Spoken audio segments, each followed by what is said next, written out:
નમસ્કાર મિત્રો દેશ અને દુનિયાના સુપરફાસ્ટ સમાચારમાં તમારું સ્વાગત છે। ચાંદોદથી પસાર થતી નર્મદા સિઝનમાં પહેલીવાર બે કાંઠે વહેતી થઈ છે। ઉપરવાસમાં અને નર્મદા પંથકમાં પડેલા ભારે વરસાદને કારણે સરદાર સરોવર બંધની સપાટીમાં વધારો થયો છે। નર્મદા બંધમાંથી 1.37 લાખ ક્યુસેક પાણી છોડાયું છે। આમ થતાં વડોદરા જિલ્લાના તીર્થક્ષેત્ર ચાંદોદ ખાતેથી પસાર થતી નર્મદા નદીના જળસ્તરમાં વધારો થઈ જવા પામ્યો છે, જેના કારણે પ્રસિદ્ધ મલ્હારરાવ ઘાટના 108 પગથિયા પૈકી 58 પગથિયા પાણીમાં જળમગ્ન થઈ ગયા છે। મિત્રો, અન્ય મહત્વના સમાચારની વાત કરીએ તો ખાસ શિક્ષક યોગ્યતા કસોટી 1 સપ્ટેમ્બર અને ઓક્ટોબરમાં લેવાશે।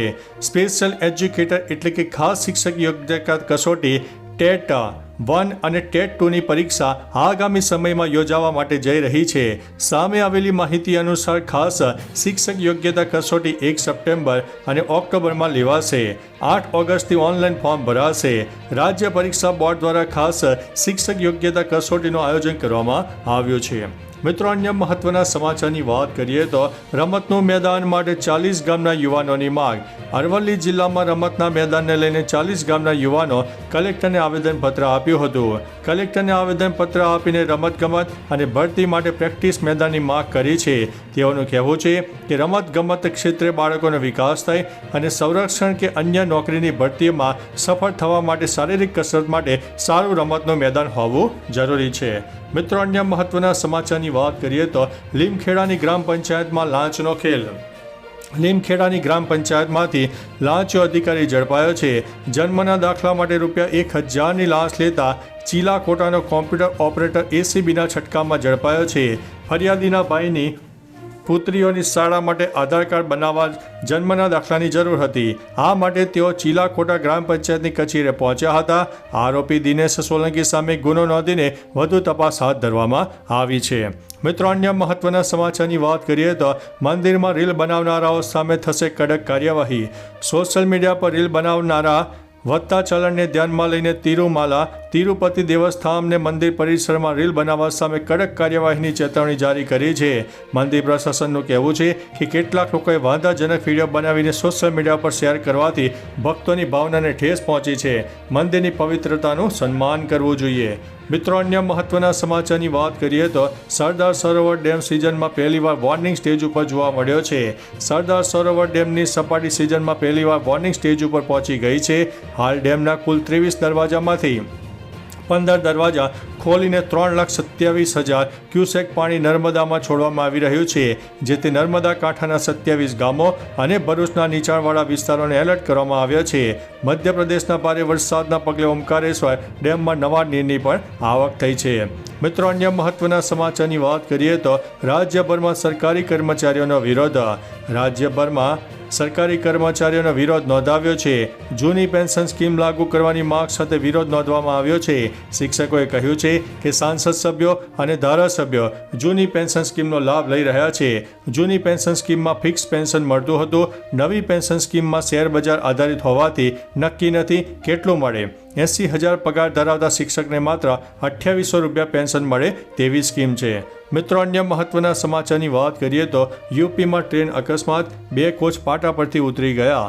કાનપુરના ભાવપોર સ્ટેશન નજીક 15,269 સાબરમતી જનસાધારણ એક્સપ્રેસના 2 કોચ પાટા પરથી ઉતરી ગયા। મળતી માહિતી મુજબ ટ્રેન મુઝફ્ફરથી સાબરમતી જઈ રહી હતી। અકસ્માત બાદ ઘટના સ્થળે અફડાતફડી મચી ગઈ હતી। હાલમાં કોઈ જાનહાનિના સમાચાર નથી। મિત્રો, અન્ય મહત્વના સમાચારની વાત કરીએ તો ભારતમાલા પ્રોજેક્ટ યોગ્ય વળતર ના મળતું હોવાનો ખેડૂતોનો આરોપ સામે આવ્યો છે। બનાસકાંઠામાં ભારતમાલા પ્રોજેક્ટમાં જમીન સંપાદનમાં યોગ્ય વળતર ન મળતું હોવાનો ખેડૂતોએ આરોપ કર્યો છે। આ મુદ્દે કાંકરેજના સિહોરી દુગાવાડા હનુમાનજી મંદિર ખાતે ખેડૂતોની એક બેઠક મળી હતી। ખેડૂતોએ રેલી કાઢીને સિહોરી મામલતદાર કચેરી ખાતે પહોંચીને મામલતદારને આવેદનપત્ર પાઠવીને પૂરતું વળતર આપવાની માંગ કરી છે। જો પૂરતું વળતર નહીં મળે તો ગાંધીનગર સુધી કૂચની ચીમકી ઉચ્ચારી છે। મિત્રો, અન્ય મહત્વના સમાચારની વાત કરીએ તો પ્રાથમિક શાળામાં ઓરડાનો અભાવ। છોટાઉદેપુરમાં આવેલી અલસીપુર પ્રાથમિક શાળામાં જર્જરિત ઓરડાને કારણે વિદ્યાર્થીઓ ઓટલા ઉપર બેસીને અભ્યાસ કરવા માટે મજબૂર બન્યા છે. શાળામાં 1 થી 5 ધોરણના કુલ 44 વિદ્યાર્થીઓ અભ્યાસ કરે છે. ચિંતાજનક બાબત તો એ છે કે શાળામાં 2 શિક્ષકોનું મહેકમ હોવા છતાં માત્ર એક જ શિક્ષક ફરજ બજાવે છે. જ્યારે આ શિક્ષિકાને મીટિંગ અથવા તો અન્ય સરકારી કામ માટે જવાનું થાય તો બાળકોની સ્થિતિ વધુ કફોડી બને છે. મિત્રો, અન્ય મહત્વના સમાચારની વાત કરીએ તો વિશ્વ આદિવાસી દિનની ઉજવણી માટે બેઠક યોજાઈ. કામધેનુ યુનિવર્સિટી ઉકાઈ ખાતે વિશ્વ આદિવાસી દિનની ઉજવણી માટે બેઠક યોજાઈ હતી. 9 ઓગસ્ટે માંડવીમાં મુખ્યમંત્રીની ઉપસ્થિતિમાં રાજ્ય કક્ષાની ઉજવણી થશે. મંત્રી કુંવરજીભાઈ હળપતિએ 157 માંડવી વિધાનસભા મત વિસ્તારમાં સમાવિષ્ટ ગ્રામ પંચાયતના સરપંચો, તાલુકા પંચાયત સભ્યો અને વિવિધ મોરચાના હોદ્દેદારોને આ ઉજવણીમાં ઉત્સાહભેર ભાગ લેવા માટે અપીલ કરી છે. મિત્રો, અન્ય મહત્વના સમાચારની વાત કરીએ તો હજુ પણ આ જિલ્લામાં વરસાદની શક્યતા છે. ઓગસ્ટ 17 થી 20 તારીખ સુધીમાં સારો વરસાદ થશે. 15 સપ્ટેમ્બર સુધી ગરમી અને બફારાનું પ્રમાણ રહેશે, પરંતુ 15 સપ્ટેમ્બર સુધીમાં ગરમીનું પ્રમાણ પણ જોડે જોડે વધશે. 10 ઓગસ્ટે બંગાળની ખાડીમાં લો પ્રેશર સિસ્ટમ સર્જાશે. હવામાન શાસ્ત્રી અંબાલાલ પટેલે 3 ઓગસ્ટ દરમિયાન રાજ્યના વિવિધ વિસ્તારોમાં ભારે વરસાદની શક્યતા પણ વર્ણવી છે. તો ચાલો મિત્રો, ફરીથી દેશ અને દુનિયાના સુપરફાસ્ટ સમાચાર લઈને મળતા રહીશો. ત્યાં સુધી અમને રજા આપશો. નમસ્તે.